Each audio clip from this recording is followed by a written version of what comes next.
आज हिंदी कहानी सीरीज में कहानी का नाम है कर्मों का फल, मुंशी प्रेमचंद द्वारा रचित। जो कहानी इस प्रकार है।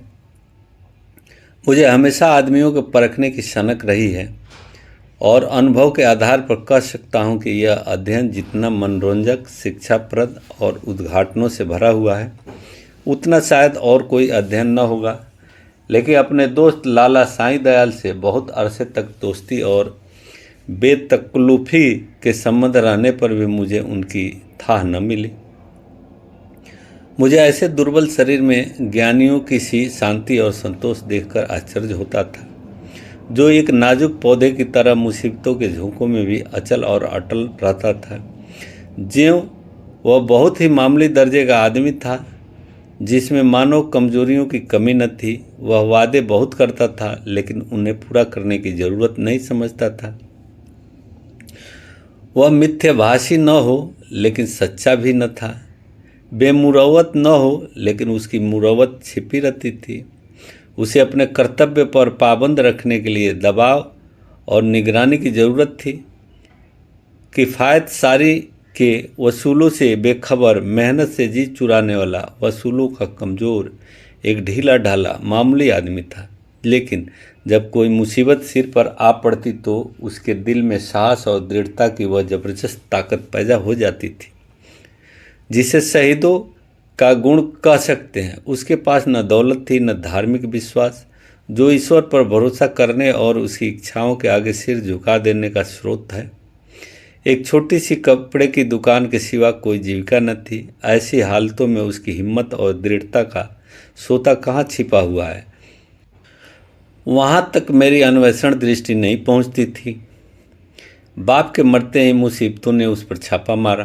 कुछ थोड़ा सा कर्ज विरासत में मिला, जिसमें बराबर बढ़ते रहने की आश्चर्यजनक शक्ति छिपी हुई थी। बेचारे ने अभी बरसी से छुटकारा नहीं पाया था कि महाजन ने नालिश की और अदालत के तिलस्मी अहाते में पहुँचते ही यह छोटी सी हस्ती इस तरह फूली जिस तरह मशक फलती है। डिग्री हुई। जो कुछ जमा जत्था थी, बर्तन भाड़े, हाडी, तवा, उसके गहरे पेट में समा गए। मकान भी न बचा। बेचारे मुसीबतों के मारे साईं दयाल का अब कहीं ठिकाना न रहा।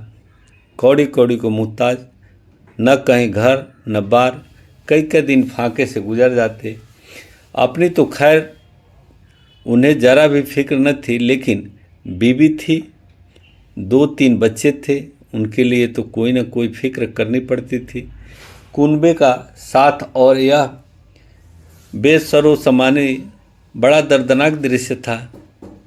शहर से बाहर एक पेड़ की छांव में यह आदमी अपनी मुसीबत के दिन काट रहा था। सारे दिन बाजार की खाक छानता। मैंने एक बार उस रेलवे स्टेशन पर देखा। उसके सिर पर एक भारी बोझ था। उसका नाजुक सुख सुविधा में पला हुआ शरीर पसीना पसीना हो रहा था। पैर मुश्किल से उठते थे, दम फूल रहा था, लेकिन चेहरे से मर्दाना हिम्मत और मजबूत इरादे की रोशनी टपकती थी। चेहरे से पूर्ण संतोष झलक रहा था। उसके चेहरे पर ऐसा इत्मीनान था कि जैसे यही उसका बाप दादों का पेशा है। मैं हैरत से उसका मुंह ताकता रह गया। दुख में हमदर्दी दिखलाने की हिम्मत न हुई। कई महीने तक यही कैफियत रही। आखिरकार उसकी हिम्मत और सहन शक्ति उसे इस कठिन दुर्गम घाटी से बाहर निकाल लाई।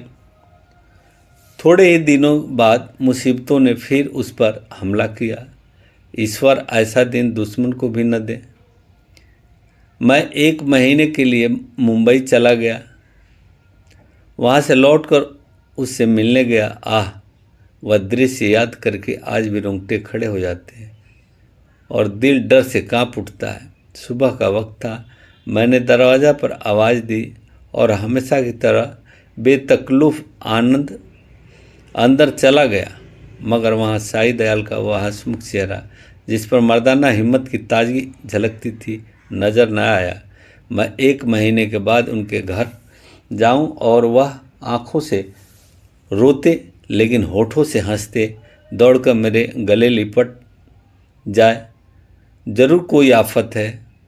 उसकी बीबी सिर झुकाए आई और मुझसे उसके कमरे में ले गई। मेरा दिल बैठ गया।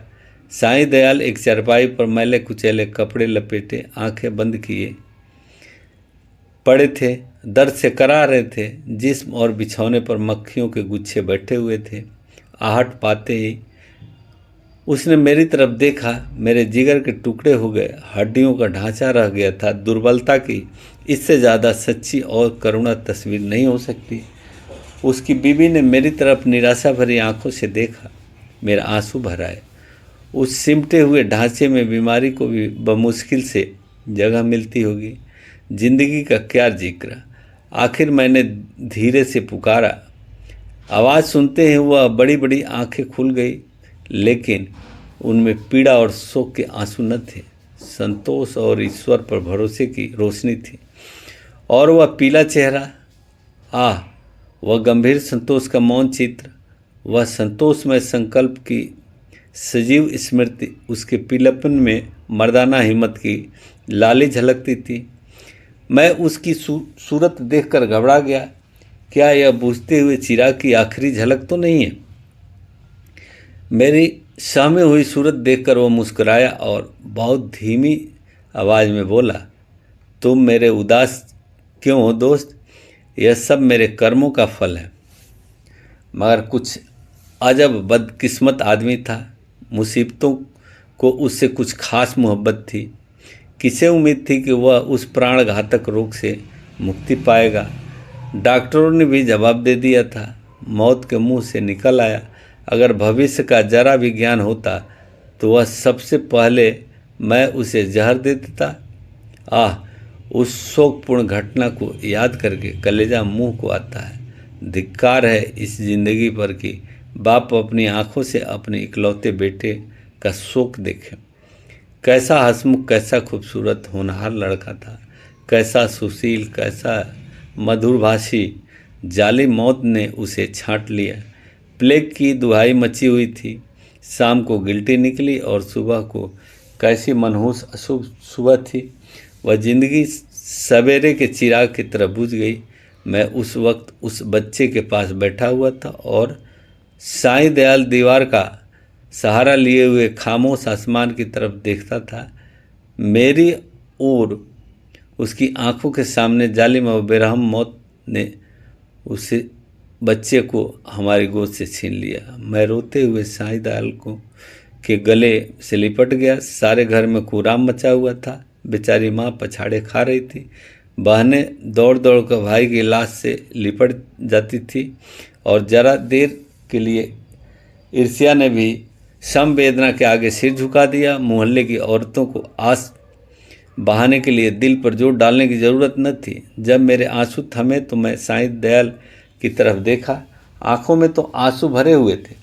संतोष का आंखों पर कोई बस नहीं, लेकिन चेहरे पर मर्दाना दृढ़ता और समर्पण का रंग स्पष्ट था। इस दुख की बाढ़ और तूफानों में भी शांति की नैया उसके दिल को डूबोने से नहीं बचाए। इस दृश्य ने मुझे चकित नहीं, स्तंभित कर दिया। संभावनाओं की सीमाएं कितनी ही व्यापक हो, ऐसी हृदय द्रावक स्थिति में होश, हवास और इत्मीनान को कायम रखना उन सीमाओं से परे है। लेकिन इस दृष्टि से साईं दयाल मानव नहीं, अति मानव था। मैंने रोते हुए कहा, भाई साहब, आप संतोष है कि परीक्षा का अवसर है? उसमें दृढ़ता से उत्तर दिया, हाँ, यह कर्मों का फल है। मैं एक बार फिर भौचक्का होकर उसका मुंह ताकने लगा। लेकिन साईं दयाल का यह तपस्वी जैसा धैर्य और ईश्वरेच्छा पर भरोसा अपनी आंखों से देखने पर भी मेरे दिल में संदेह बाकी थे। मुमकिन है जब तक चोट ताज़ी है सब्र का बांध कायम रहे, लेकिन उसकी बुनियादें हिल गई, उसमें दरारें पड़ गई। वह अब ज़्यादा देर तक दुख और शोक की जहरों का मुकाबला नहीं कर सकता। क्या संसार की कोई दुर्घटना इतनी हृदय द्रावक, इतनी निर्मम, इतनी कठोर हो सकती है? संतोष और दृढ़ता और धैर्य और ईश्वर पर भरोसा, यह सब उस आंधी के समान घास फूस से ज़्यादा नहीं है। धार्मिक विश्वास तो क्या, अध्यात्म तक उसके सामने सिर झुकाते थे। उसके झोंके आस्था और निष्ठा की जड़ें हिला दी। लेकिन मेरा अनुमान गलत निकला। साईं दयाल ने धीरज को हाथ से न जाने दिया। वह बददस्तूर जिंदगी के कामों में लगा गया। दोस्तों की मुलाकातें और नदी के किनारे की सैर और तफरीह और मेलों की चहल पहल, इन दिलचस्पियों में उसके दिल को खींचने की ताकत अब भी बाकी थी। मैं उसकी एक एक क्रिया को, एक एक बात को गौर से देखता और पढ़ता। मैंने दोस्ती के नियम कायदों को भुलाकर उसे उस हालत में देखा जहां उसके विचारों के सिवा और कुछ न था, लेकिन उस हालत में भी उसके चेहरे पर वही पुरुषोचित धैर्य था और शिकवे शिकायत का एक शब्द भी उसके जबान पर नहीं आया। इसी बीच मेरी छोटी लड़की चंद्रमुखी निमोनिया की भेंट चढ़ गई। दिन के धंधे से फुर्सत पाकर जब मैं घर पर आता और उसे प्यार से गोद में उठा लेता तो मेरे हृदय को जो आनंद और आत्मिक शक्ति मिलती थी उसे शब्दों में नहीं व्यक्त कर सकता। उसकी अदाएं सिर्फ दिल को लुभाने वाली नहीं, गम को लुभाने वाली है। जिस वक्त वह हुक्म कर मेरी गोद में आती तो मुझे तीनों लोक की संपत्ति मिल जाती। उसकी शरारतें कितनी मनमोहक थी। अब हुक्के में मज़ा नहीं आ रहा, कोई चिलम को गिराने वाला नहीं, खाने में मज़ा नहीं आता, कोई थाली के पास बैठा हुआ उस पर हमला करने वाला नहीं। मैं उसकी लाश को गोद में लिए बिलख बिलख कर रो रहा था। यही जी चाहता था कि अपनी संपत्ति का खात्मा कर दूं। एकाएक मैं साईं दयाल को आते देखा। मैंने फौरन आंसू पोंछ डाले और उस नन्ही सी जान को जमीन पर लिटाकर बाहर निकल आया। उस धैर्य और संतोष के देवता ने मेरी तरफ संवेदना की आंखों से देखा और मेरे गले से लिपट कर रोने लगा। मैंने कभी उसे इस तरह चीखे मार कर रोते नहीं देखा। रोते रहते उसे हिचकियाँ बंध गई, बेचैनी से बेसुध और बेहार हो गया। यह वही आदमी है जिसका इकलौता बेटा मरा और माथे पर बल नहीं आया। यह काया पलट क्यों? इस शोकपूर्ण घटना के कई दिन बाद जबकि दुखी दिल संभालने लगा, एक रोज़ हम दोनों नदी की सैर को गए। शाम का वक्त था। नदी कहीं सुनहरी, कहीं नीली, कहीं काली, किसी थके हुए मुसाफिर की तरह धीरे धीरे बह रही थी। हम दूर जाकर एक टीले पर बैठ गए, लेकिन बातचीत करने को जी न चाहता था। नदी के मौन प्रवाह ने हमको भी अपने विचारों में डुबो दिया। नदी की लहरें विचारों की लहरों को पैदा कर देती है। मुझे ऐसा मालूम हुआ कि प्यारी चंद्रमुखी लहरों की गोद में बैठी हुई मुस्कुरा रही है। मैं चौंक पड़ा और अपने आंसुओं को छिपाने के लिए नदी में मुंह धोने लगा। साईं दयाल ने कहा, भाई साहब, दिल को मजबूत करो, इस तरह कूदोगे तो जरूर बीमार हो जाओगे। मैंने जवाब दिया, ईश्वर ने जितना संयम तुम्हें दिया है उसमें से थोड़ा सा मुझे भी दे दो। मेरे दिल में इतनी ताकत कहाँ? साईं दयाल मुस्कुराकर मेरी तरफ ताकने लगे। मैंने उसे सिलसिले में कहा, किताबों में तो दृढ़ता और संतोष की बहुत सी कहानियाँ पढ़ी है, मगर सच मानो कि तुम जैसा दृढ़ कठिनाइयों में सीधा खड़ा रहने वाला आदमी आज तक मेरी नज़र से नहीं गुजरा। तुम जानते हो कि मुझे मानव स्वभाव के अध्ययन का हमेशा से शौक़ है, लेकिन मेरे अनुभव में तुम अपनी तरह के अकेले आदमी हो। मैं यह न मानूंगा कि तुम्हारे दिल में दर्द और घुलावट नहीं है, उसे मैं अपनी आँखों से देख चुका हूँ। फिर इस ज्ञानियों जैसे संतोष और शांति का रहस्य तुमने कहाँ छिपा रखा है? तुम्हें इस समय यह रहस्य मुझसे कहना पड़ेगा। साईं दयाल कुछ सोच विचार में पड़ गया और जमीन की तरफ ताकते हुए बोला, यह कोई रहस्य नहीं, मेरे कर्मों का फल है। यह वाक्य मैंने चौथी बार उसकी जुबान से सुना और बोला, जिन कर्मों का फल ऐसा शक्तिदायक है, उन कर्मों की मुझे भी कुछ दीक्षा दो। मैं ऐसे फलों से वंचित क्यों रहूं? साईं दयाल ने व्यथापूर्ण स्वर में कहा, ईश्वर न करे कि तुम ऐसा कर्म करो और तुम्हारी जिंदगी पर उसका काला दाग लगे। मैंने जो कुछ किया है वह मुझे ऐसा लज्जाजनक और ऐसी घृणित मालूम होती है कि उसकी मुझे जो कुछ सज़ा मिले मैं उसे खुशी के साथ झेलने को तैयार हूँ। आह, मैंने एक ऐसे पवित्र खानदान को जहाँ मेरा विश्वास और मेरी प्रतिष्ठा थी, अपनी वासनाओं की गंदगी में लिथेड़ा और एक ऐसे पवित्र हृदय को जिसमें मोहब्बत का दर्द था, जो सौंदर्य वाटिका की एक अनोखी नई खिली हुई कली थी और सच्चाई थी, उस पवित्र हृदय में मैंने पाप और विश्वासघात का बीज हमेशा के लिए बो दिया। यह पाप है जो मुझसे हुआ है और उसका पल्ला उन मुसीबतों से बहुत भारी है जो मेरे ऊपर अब तक भारी है या आगे चलकर पड़ेगी। कोई सज़ा, कोई दुख, कोई क्षति उसका प्रायश्चित नहीं कर सकती। मैंने सपने में भी न सोचा था कि साईं दयाल अपने विश्वासों में इतना दृढ़ है। पाप हर आदमी से होते हैं। हमारा मानव जीवन पापों की एक लंबी सूची है। वह कौन सा दामन है जिस पर यह काले दाग न हो, लेकिन कितने ऐसे आदमी हैं जो अपने कर्मों की सजाओं को इस तरह उदारतापूर्वक मुस्कुराते हुए झेलने के लिए तैयार हो। हम आग में कूदते हैं लेकिन जलने के लिए तैयार नहीं होते। मैं साईं दयाल को हमेशा इज्जत की निगाह से देखता हूँ। इन बातों को सुनकर मेरी नज़रों में उसकी इज्जत तिगुनी हो गई। एक मामूली दुनियादार आदमी के सीने में एक फ़कीर का दिल छिपा हुआ था, जिसमें ज्ञान की ज्योति चमकती थी।